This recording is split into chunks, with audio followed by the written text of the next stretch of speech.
हरे कृष्णा बच्चों, कैसे हैं आप? आशा करता हूँ अच्छे होंगे और मन लगा के पढ़ रहे। जैसे कि अब तो ये मेरा एक डायलॉग सही बन गया कि कैसे होंगे। देखो यार, मैं बाद में यही कहता हूँ कि यही तो पूछते हैं भाई कैसे हैं आप। तो मैं भी यही पूछता हूँ कैसे हैं आप। और हरे कृष्णा, हरे कृष्णा इसलिए कि ये महामंत्र है जिसे मैं जिसका जाप करता हूँ, हरे कृष्णा महामंत्र का, जो हमारे गुरु जी ने दिया था। तो इसलिए आपको हरे कृष्णा। अच्छा, जैसे कुछ ऑनलाइन में सभी बच्चे पढ़ते हैं, तो आप समझें चीज़ों को ध्यान से। जो मैं पढ़ा रहा हूँ उन्हें अच्छे से नोट्स बनाते चलें, कवर अप करते चलें चीज़ों को। धीरे धीरे हर एक चीज़ पूरी हो जाएगी। मैंने जैसे आपसे पूछा था कि आपको हिस्ट्री के साथ पॉलिटी भी चाहिए, तो आपने कहा नहीं सर पहले हिस्ट्री पूरी करा दें। तो इसलिए हिस्ट्री पे ही काम चल रहा है। और मैथमेटिक्स की वीडियो अब से डेली आएगी। जैसे कल आपको दोनों वीडियो मिल गई थी, एक 4 बजे और एक हमारा जिससे हमने आपसे वादा किया था 11:30 बजे। ऐसे ही आपको रेगुलर वीडियो मिलती रहेंगी। और धीरे धीरे हम एक स्टैटिक जीएस का क्वेश्चन शुरू करने वाले हैं, जिसमें वन लाइनर जो क्वेश्चन होते हैं मैं आपको वो कराया करूँगा। डेली हम 20 क्वेश्चन करा करेंगे।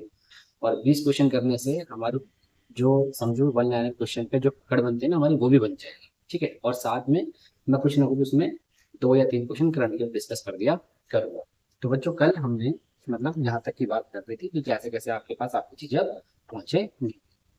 अच्छा, अब एक चीज ध्यान से, आज जो हमें टॉपिक पढ़ना है वो है हमारा सिंधु घाटी की सभ्यता का नगरीकरण, जिसमें हम आगे बढ़ रहे हैं धीरे धीरे करके।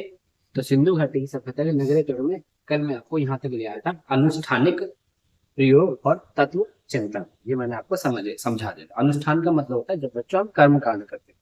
कर्मकांड जैसे कोई क्रिया करते हैं, जैसे पशु बलि देना, अपने भौतिक सुख सुविधाओं के लिए हमसे कोई व्यक्ति जैसा कहता है हम वैसे कर्मकांड करने स्टार्ट करते हैं। जैसे किसी कोई कहता है कि भाई अगर आपका कोई काम नहीं बन रहा तो आप यज्ञ करवाओ, तो हमने यज्ञ कर दिया। तो यज्ञ क्या है? कर्मकांड। किसी ने कहा आपका काम नहीं बन रहा, जैसे बहुत से देखो बच्चे इन चीजों में लगते हैं कि जाते हैं कि इससे पूछते हैं कि हमारी नौकरी कब लगेगी, इस तरीके से लगेगी। तो वो कहता है भाई आप शनिवार के दिन कुत्ते को जिमाएं या बृहस्पतिवार के दिन गाय को जिमाएं तो आपकी नौकरी लग जाएगी। तो ये क्या है? कर्म कांड।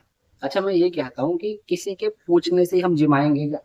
ये तो यार हमारा धर्म बोलता है कि अगर हम गाय को जिमाते हैं या कुत्ते को खाना खिलाते हैं या गरीबों की मदद करते हैं तो इसमें प्रॉब्लम क्या है? आप अपने कर्म को ना शुद्ध करो, आप गारंटी देखना सक्सेस हो जाएगा। और सक्सेस की ये जो बताइए कि सक्सेस नौकरी से ही मिले बच्चों। सक्सेस का मतलब है कि अगर आप अपनी चीज में पारंगत हैं तो आप उससे अपने लिए बहुत अच्छा कर लेंगे। तो इसलिए हमें पढ़ना बहुत अच्छे से चाहिए, क्योंकि पढ़ाई ऐसी है जो आप लोगों की गरीबी दूर कर सकती है। तो एक तो पढ़े बढ़िया से, और दूसरा कर्म शुद्ध करें। अगर कर्म शुद्ध है, शुद्ध मतलब किसी की बुराई नहीं करना, कोई तरक्की कर रहा तो उससे जलना नहीं है, किसी के लिए अपने मन में कोई धारणा ना रखना, किसी के प्रति भाव जो है वो बेकार ना रखना, ये शुद्ध कर्म होता है। अगर हम शुद्ध कर्म कर रहे हैं कि हम किसी से भी नहीं ईर्ष्या ईर्ष्या कर रहे हैं या घृणा कर रहे हैं, हम इससे भी हम सबका भला चाहते हैं। चाहे हमारे साथ कोई कैसा भी व्यवहार करे, हम ये सोचते हैं कोई प्रॉब्लम नहीं है भाई, इसकी जैसी समझ थी इसने वैसा कर लिया, हम अगर इसी के जैसा करेंगे तो हम भी इसके जैसे हो जाएंगे। अगर हम इन तरीके से अपने कर्म को शुद्ध करते हैं तो यही पाठ गीता बताती है, यानी कि भगवत गीता जो है वो यही पाठ बताती है कि अगर आप शुद्ध कर्म करते हो और भगवान में ध्यान लगा के चलते हो तो आप जिंदगी में कभी भी असफल नहीं हो सकते। तो आप अपनी मेहनत करें, भगवान पर विश्वास करें और शुद्ध कर्म करें। आप देखो कोई ताकत आपको नहीं रोक सकती आगे बढ़ने से। आप जहां चाहते हो वहीं पे झंडे गाड़ कर आओगे। बस अपने मन को हमेशा निर्मल रखो, कोमल रखो, हर के साथ अच्छे से व्यवहार करो और मेहनत करते चले जाओ, भगवान कामयाब करता चला जाएगा। तो शुरुआत करते हैं अनुष्ठान। तो अनुष्ठान में बच्चों हमने ये देखा था कि अनुष्ठान का जो मतलब था वो ये मतलब था, एक बार बच्चों में क्या चेक करने दो, माइक से कर लो। जो अनुष्ठान का मतलब था कर्म कांड, जैसे कि जिमाना किसी को तो हमें लाभ होगा, नौकरी लग जाएगी, पशु बलि देना तो हमें लाभ होगा। इस तरीके से कर्म कांड होते हैं, यज्ञ करना ये कर्म कांड है। और तत्व चिंतन क्या बताया था मैंने कि जब विचारी धारा विचार को उच्च करते थे, तो विचार उच्च होता है चीजों को पढ़ने से। तो चीजों को पढ़ने से, साहित्य को समझने से, इन चीजों से। और जब अगर साहित्य होंगे तभी तो विचारधारा उच्च होगी। तो सोचो, साहित्य थे नहीं कहाँ सिंधु घाटी की सभ्यता में, क्योंकि वहां की लिपि पढ़ी नहीं गई थी। इसलिए हमें क्या मिलता है? अनुष्ठानिक चीजें मिली, जैसे मूर्तियां मिली। तो हमने बताया कि ये लोग इनकी पूजा करते होंगे, है ना। तो उसी हिसाब से अनुष्ठानिक यानी कर्म कांड से हम बताते हैं किसके बारे में, सिंधु सभ्यता के पक्ष को हम जान पाए कि वहां के लोग किस प्रकार से चीजें अपनाते थे। अच्छा सुनो, जैसे सिंधु घाटी में मूर्तियां तो मिली है बच्चों, मूर्तियां तो मिली, लेकिन मंदिर का कोई साक्ष्य नहीं मिला, मंदिर का कोई साक्ष्य नहीं मिला, ये ध्यान रखना कि सिंधु घाटी सभ्यता में मंदिर का कोई साक्ष्य नहीं मिला है। आगे बढ़ते हैं, कल यहाँ तक हम आ गए हैं, इसको हम बढ़ा कर लेते हैं। देखने कोई देखते हैं फोन कर।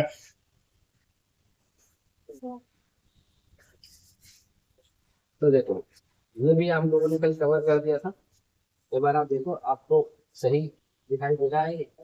बिल्कुल समझ में देख, अगर ये सही दिख रहा है तो सही दिख रहा है, अच्छी है। अब सुनिए, कर्म कांड का अर्थ है कि जो भी हम भौतिक लाभ या मनुष्य जो कार्य करते हैं, यही कार्य कर्म कांड कहलाते हैं, जैसे पशु बलि देना आदि। हड़प्पा सभ्यता में हमें कर्म कांड के बारे में जानकारी उनके द्वारा की गई उपासना आदि से मिलती है। ये कल डिस्कस कर लिया था मैंने, जैसे मातृ देवी की पूजा, ये मातृ है, इसे सही कर लेंगे आप लोग, मातृ देवी की पूजा है बच्चों। मातृ देवी की पूजा, अग्नि की पूजा भी कर्म कांड पे तो इसमें अग्नि की पूजा करो तो आपको ये लाभ होगा, तो अग्नि की पूजा करनी, यज्ञ करने से, पशुपति शिव की पूजा करने से, पशु पूजा करने से, पृथ्वी की पूजा करने से, नाग पूजा, जल पूजा इत्यादि से पता चला कि सिंधु घाटी का कर्म कांड पे डिपेंड करती। ठीक है, आगे देखते हैं, यहाँ तक बता के समझ आते हैं। अब आगे सुनिए, यहाँ पर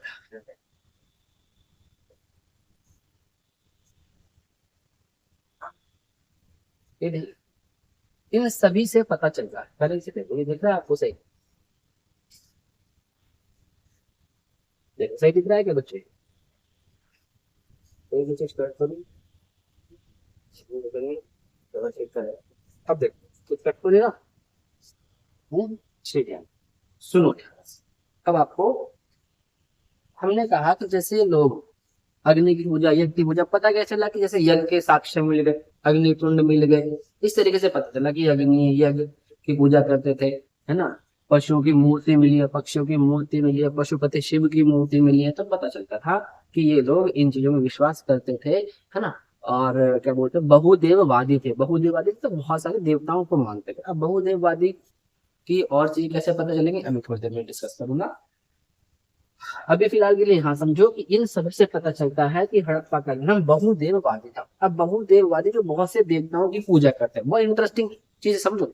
आज भी बहुत से लोग बहुदेववादी हैं, कोई माता शेरावाली मान रहा है, कोई भगवान शिव को भी मान रहा है। उनके मंदिर में देखो तो भगवान शिव जी भी हैं, माता शेरावाली भी हैं, गणेश भगवान भी हैं, मतलब सभी देवी देवता उन्होंने घर में रख रखे हैं। इसका तात्पर्य ये हुआ बच्चों कि भाई हम ही सभी देवी देवताओं को विश्वास करते हैं, है ना?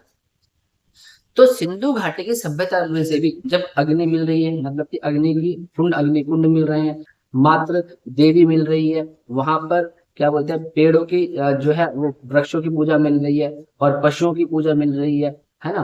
तो पशुओं की मूर्तियां मिल रही है, जिससे पता चला कि पूजा करते होंगे। या तो उन मूर्ति से मैंने बता अंदाजे लगाए, देखो ये नहीं कि उस समय कैसे जाएगा, फिर 2500 फुट नहीं जाएगा ना। तो जिन्होंने हमें बताया तो उन्होंने अंदाजा लगाए कि भाई या तो ये इसकी पूजा करते होंगे, या ये इन्हें खेल के उपकरण में यूज करते होंगे। तो वहां से पता चला कि मात्र देवी, नाग पूजा, अग्नि पूजा, तो ये अलग अलग पूजा नहीं होगी। जब अलग अलग पूजा हो गई तो सिंधु घाटी सभ्यता बहुदेववादी थी। बहुदेववादी, तो क्लियर हुआ हमें कि ये बहुदेववादी क्यों थे, तो इस सभ्यता के लोग बहुदेववादी थे। तो देखो अगर हम इसके धर्म पे चलना शुरू करा, अभी कला शुरू नहीं करी मैंने इसकी, तो अगर सिंधु घाटी का धर्म पूछे तो कर्मकांडी धर्म, और कैसा पूछे तो बहुदेववादी धर्म। इस तरीके से चीजों को कवर करके चलो, एकदम समझ में आगे चला जाएगा, है ना? नगरीय सभ्यता पूछे तो ग्रिड प्रणाली में, सड़कें पूछे तो संपूर्ण प्रकार की थी, नालियां वेल डेवलप्ड होती थी, सड़कें बहुत चौड़ी होती थी, है ना? पश्चिम भाग में दुर्ग होते थे, पूर्वी भाग में मतलब दुर्ग से छोटे वाले मकान होते थे जहाँ पे जन सामान्य रहते थे। ये सारी चीजें मैं आपको पढ़ाता हुआ आया हूँ, तो अगर क्वेश्चन में तो आपको एकदम से क्लिक करना चाहिए। जब हम यहाँ पे 35 से 40 क्वेश्चन डिस्कस करेंगे ऑब्जेक्टिव, तब आपको और इंटरेस्ट आएगा कि यार जो हमने पढ़ा है ये तो वही वाला सारा का सारा मिल रहा है। जो क्वेश्चंस आए हुए हैं वो तो हमने कवर करे गए हैं, जो बन सकते हैं हमने वो भी कवर करे हैं। तो बहुदेववादी को ध्यान रखते हुए इस चीज को हम बच्चे, ठीक है ना? अब आगे हम, हड़प्पा के लोगों में मूर्ति पूजा का प्रचलन ज्यादा दिखता था, क्योंकि वहां बड़ी संख्या में प्रश्न यानी पत्थर, तांबा, कांसे से पकाई गई मिट्टी मूर्तियां मिली हैं। मतलब तेरा समझो, वो यहाँ पर ये कह रहा है, एक बार इसमें थोड़ा सा इस पे लिख रखा है, वर्ड होता है। हाँ, तो यहाँ पर क्या है कि यहाँ पर क्या दिखा हड़प्पा सभ्यता में कि मूर्ति को जब प्रचलन ज्यादा दिखता था, क्योंकि यहाँ ना बहुत सी मूर्तियां मिले, प्रस्तर यानी कि पत्थर, ये वाला भाग इसका मतलब पत्थर, प्रस्तर मतलब पत्थर, तांबा, कांसा, कांसे से पकाई गई नहीं कांसा, और कांसा यहाँ पे कॉमा है, इसके बाद में ये से नहीं है कांसा, और यहाँ कॉमा है, ठीक है ना। तो हड़प्पा सभ्यता में हमें कौन कौन सी मूर्ति मिली है, पत्थर की मूर्ति मिली है, वहां पर हमें तांबे की मिली है, कांसे की मूर्ति मिली है, और पकाई गई मिट्टी की मूर्तियां भी मिली है, यानी कि मिट्टी को पका करके जो मूर्तियां बनाते थे वो भी मिली है। अभी मैं आप लोगों को जो कल वाली क्लास होगी उसमें जब मैं कला पढ़ूंगा, तो कला, अभी मैं धर्म बता रहा हूँ ना, तो जब मैं कला पढ़ूंगा, कला यानी कि आर्किटेक्चर एक तरीके से, आर्ट एक तरीके से, तो जो मैं आर्ट पढ़ूंगा उस कला में मैं सारी मूर्तियां दिखाऊंगा आप लोगों को, शो करूंगा, क्योंकि आपने पढ़ाने का पैटर्न तो अब समझ ही गए होंगे, बिना मैप के बिना पिक्चर्स के मैं कुछ पढ़ाता नहीं हूँ ना, मुझे बढ़िया लगता। मैप देखने से चीजें समझ में आता है। जब सिंधु सभ्यता समझा में सिंधु नदी देखी है ना, बलूचिस्तान पढ़ाया तो बलूचिस्तान दिखाया आप लोगों को मैंने, तो ऐसे इस तरीके से हम देखेंगे। तो कल हम जब कला पढ़ेंगे ना तो इसकी बात करेंगे। अभी ध्यान रखिए वहां पे पत्थर की, तांबे की, कांसे की और पकाई गई मिट्टी की मूर्तियां मिली हैं, और इस काल में मंदिर नहीं मिले हैं, ये ध्यान रखेंगे, इस काल में मंदिर नहीं मिले हैं, बस मूर्तियां मिली हैं, इसलिए कहा गया ये बहुदेववादी था। ठीक है, अभी नेक्स्ट देखें बच्चों। अच्छा, इसका स्क्रीन शॉट ले लें, अगर आप लेना चाहते हैं तो स्क्रीन शॉट ले लें इसका।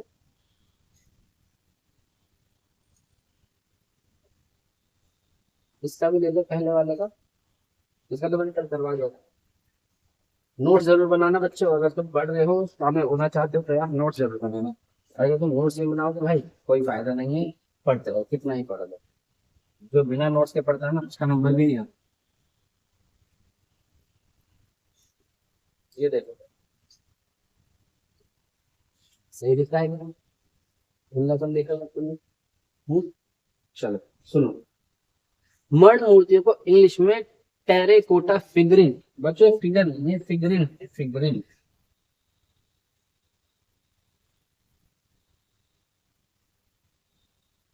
फिगरिन, फ ग रिन, फिगरिन, फ है, फ का नहीं है, फिगरिन। तो जो मर्ण मूर्तियों के कहाँ पे हेडिंग है, मर्ण मूर्ति, टेरिकोटा फिगर है, फिगरिन, ये बच्चों फिगरिन है, रिन, आगे रिन कर लेना, फिगरिन बोल रहा हूँ मैं, फिगरिन, फिगरिन। जो मर्ण मूर्तियां हैं इन्हें हिंदी में बोल, इंग्लिश में बोलते हैं टेराकोटा फिगर, मर्ण मूर्ति को टेराकोटा फिगर, मर्ण मूर्ति को इंग्लिश में टेराकोटा फिगर कहते हैं। मर्ण मूर्तियां वह मूर्तियां होती हैं जो आग में पकाई गई मिट्टी से बनाई जाती हैं, मतलब कि जो मिट्टी को आग में पकाते हैं, पकाने के बाद जो मूर्तियां बनाई जाती है उन्हें टेरिकोटा फिगरिन कहते हैं या मर्ण मूर्तियां कहते हैं। अब आपसे एग्जाम में क्वेश्चन आ जाए कि सिंधु घाटी सभ्यता में मर्ण मूर्तियों का अर्थ क्या है, तो आप बताएंगे टेरिकोटा फिगरिन, अगर ये नहीं होगा तो आप बताएंगे आग में पकाई गई मिट्टी। ठीक है, आग में पकाई गई मिट्टी। तो मर्ण मूर्तियों को इंग्लिश में कहते हैं टेरिकोटा फिगरिन, और ये टेरिकोटा फिगरिन वो होती है जो आग में पकाई गई मिट्टी होती है, उससे जो मूर्तियां बनाई जाती हैं। और ये इस प्रकार है, जो मर्ण मूर्तियां बनी है इनमें किसकी किस मतलब किस किस की मूर्तियां हैं, समझ में आया? मर्ण मूर्ति इंग्लिश में टेरिकोटा फिगरिन। तो मर्ण मूर्ति और टेरिकोटा फिगरिन, इस ये क्या होता था, ये होता था जो मिट्टी आग में पकाई जाती थी, उस आग में पकी हुई मिट्टी को बोलते थे हम टेरिकोटा फिगरिन, है ना। और उसी से जो मूर्तियां बनाई जाती थी वो होती मर्ण मूर्तियां, उनकी आग में पकाई गई मिट्टी से जो मूर्तियां बनाई जाती थी उसको बोलते थे हम मर्ण मूर्तियां। समझ में आया? आग में पकाई गई मिट्टी से जो मूर्तियां बनाई जाती थी उसको बोलते थे मर्ण मूर्तियां। और इन मूर्तियों में जो मुख्य थी वो थी पुरुष की, स्त्रियों की, पशु की, पक्षियों की आदि की मर्ण मूर्तियां प्राप्त हुई हैं। सर्वाधिक मर्ण मूर्तियां पशु पक्षियों की है, जो सर्वाधिक मर्ण मूर्तियां हैं वो पशु पक्षियों की हैं। इन इनमें पक्षी, कुत्ते, भेड़, गाय, बैल, बंदर की आकृति मिली है, ये सब की आकृति मिली है। ठीक है बच्चों, समझ में आए? नेक्स्ट आते हैं हम अपने इसमें, इसका स्क्रीनशॉट लेगा फिर से दिखाता हूँ मैं, तो स्क्रीनशॉट ले लें इसका।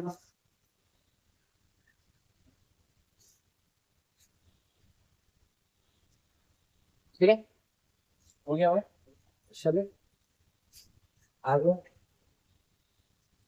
ये भी मर्ड मूर्तियों के बारे में ही, चलो देख,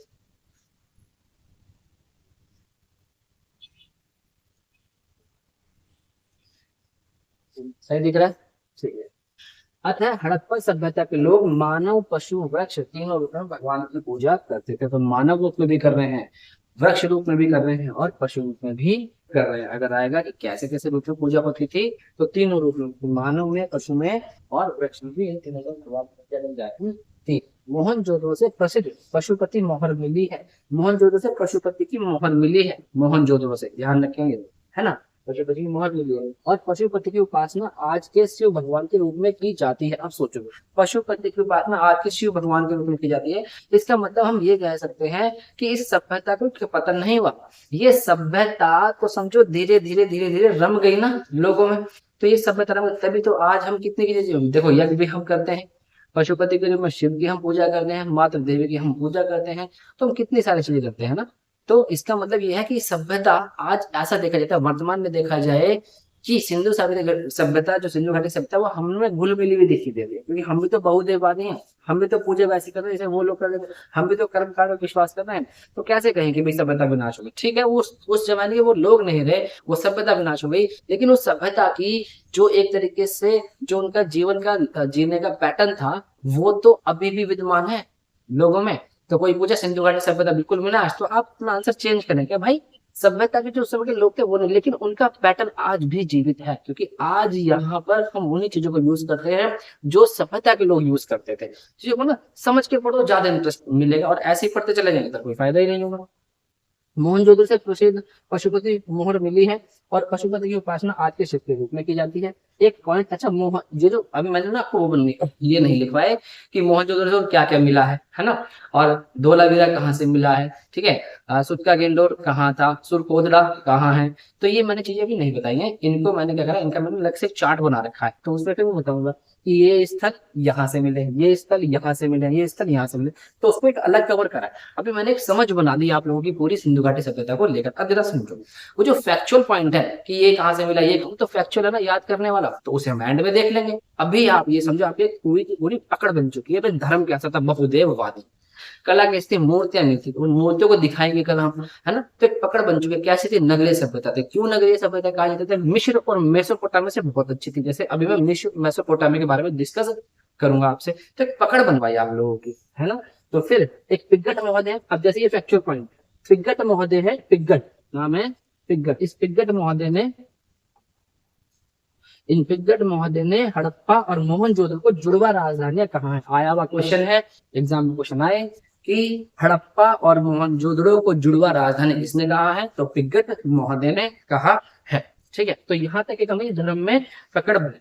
अब इसी के साथ ना आप कुछ चीजें सुनो, यहाँ पर बस सुनना, उन्हें लिखना चाहो तो लिख भी सकते हैं।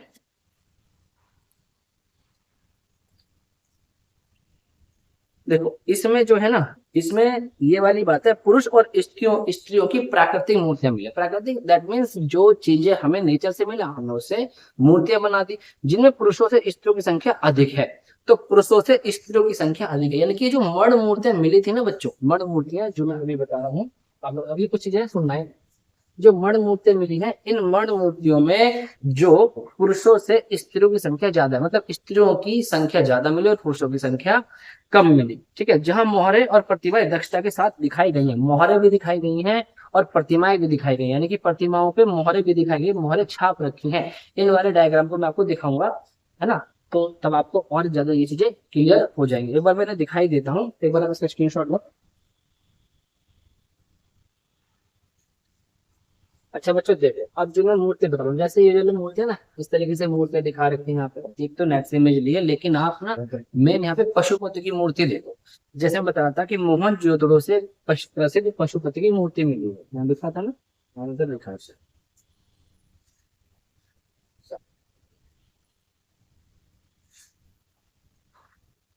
मोहनजोदड़ो से प्रसिद्ध पशुपति मोहर मिली है। अब जब पशुपति मोहर अगर पेपर में आता है कि पशुपति मोहर कहाँ से मिली, तो आप बताएंगे मोहनजोदड़ो से। और मोहनजोदड़ो की खोज किसने की, अब आपको पता है, इसे मुझे कमेंट में बताएंगे। मोहनजोदड़ो किस नदी के तट पर है, कौन से तट पर है, बाई तरफ है, राइट तरफ है, मतलब राइट तरफ है, लेफ्ट साइड है। अगर आप देखो, ये क्या बताना है, मोहनजोदड़ो की खोज किसने की, ये किस नदी के तट पर है, किस सन में की, और ये नदी के कौन से साइड है। ये चारों चीजें आप बताएगा। अब जो बच्चा मुझे बताएगा तो मुझे ये लगेगा कि ठीक है भाई वो पढ़ रहे हैं, वो रेगुलर क्लास देख रहे हैं। और जिसने नहीं बताई इसका मतलब मैं समझ जाऊंगा भाई, अगर कि कमेंट कम आए तो मैं समझ जाऊंगा कि बस टाइम पास हो रहा है। और जो बच्चा कमेंट कर रहा है यानी जो बताएगा कि मैं पढ़ रहा हूँ, तो आप यकीन माना, गारंटी मानना, उसे कोई सिलेक्शन होने से उसका नहीं रोक सकता। मैं यहाँ पे आपको सारे एक्सपेक्ट पूरे कराता हुआ जाऊंगा, बिल्कुल बीच में किसी चीज को नहीं तोड़ूंगा, सारी चीजें पूरी। ठीक है, चलो। मोहनजोदड़ो से प्रसिद्ध पशुपति मोहन मिली है। अब ये पशुपति मोहन कैसे थी, इसको एक बार देख, ये बीच में दिख रहा होगा आपको, ये पशुपति की मोहर, ये एकदम जैसे भगवान शिव बैठे होते हैं उसी हिसाब से ये बैठे हुए हैं। इनके ऊपर एक त्रिशूल जैसे आकृति बनी हुई है, त्रिशूल जैसे, एक तरफ हाथी जैसे आकृति दिख रही है आप लोगों को, इसमें दिख रही है मोबाइल में, आप लोग को मोबाइल कह रहा हूँ मतलब इसे कैमरे में आपको दिख रही है? ठीक है, तो देखो ध्यान से इस तरीके से।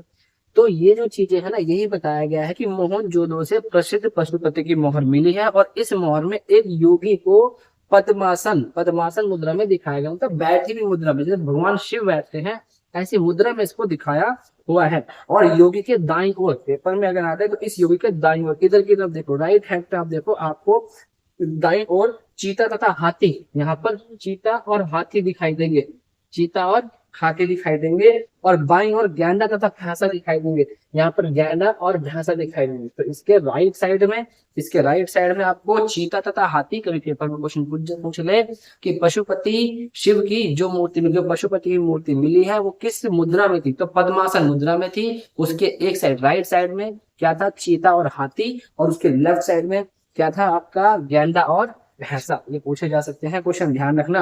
आगे जैसे आकृति दिखाई देती है, और इनके सिर पर त्रिशूल जैसी, देखो त्रिशूल, ये दिख रहा हो, मार्कर दूसरा देता हूँ, त्रिशूल जैसी आकृति, अरे यार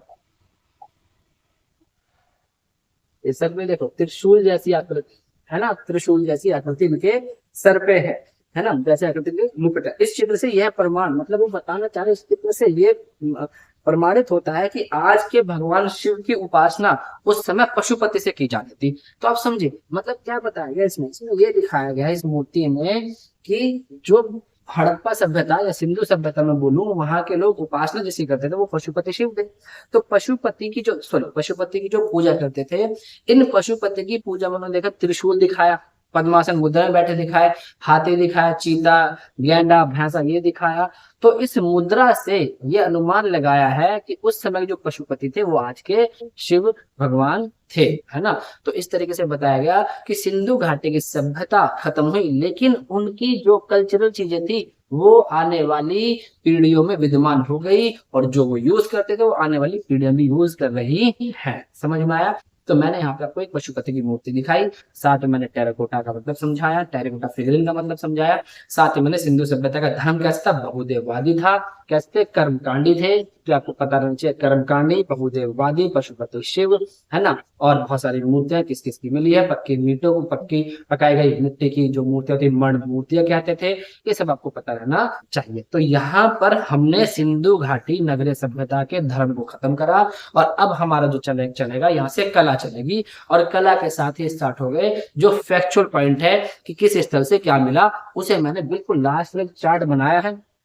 उस चार्ट के साथ मैं आपको सारी चीजें बताऊंगा, कहाँ से क्या क्या खुदाई में क्या क्या चीजें मिली, किस किस स्थल की खोज हुई, ठीक है ना। तो उससे आप बिल्कुल नहीं घबराएंगे, क्योंकि जब बच्चों पैटर्न चेंज होता है ना, तो ऐसा लगता है यार वो तो आए ना, हमने तो जो पढ़ा था रावी नदी पढ़ा था, सिंधु नदी पढ़ा था, हमने तो मोहनजोदड़ो पढ़ा था, हमने तो लोथल पढ़ा था, हमने तो धोलावीरा पढ़ा था, हमने तो रोपड़ पढ़ा था।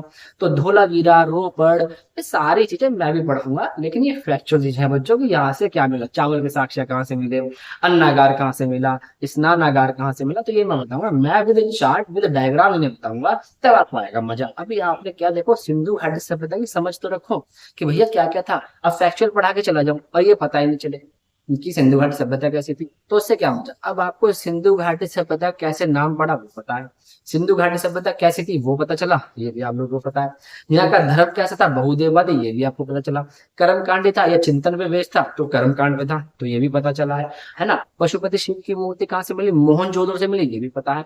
टेराकोटा फिगरिंग क्या होता था तुम्हें, ये भी पता है। मोहनजोदड़ो जो है हमारा उसका अर्थ क्या है, मृतकों का टीला, तुम्हें ये भी पता है ना। और सिंधु सरस्वती नदी घाटी, तुम्हें ये भी पता है। सबसे पहले स्थल कौन सा था, हड़प्पा, तुम्हें ये भी पता है। ग्रीक प्रणाली और सड़कें संपूर्ण प्रकार थी, तुम्हें ये भी पता है।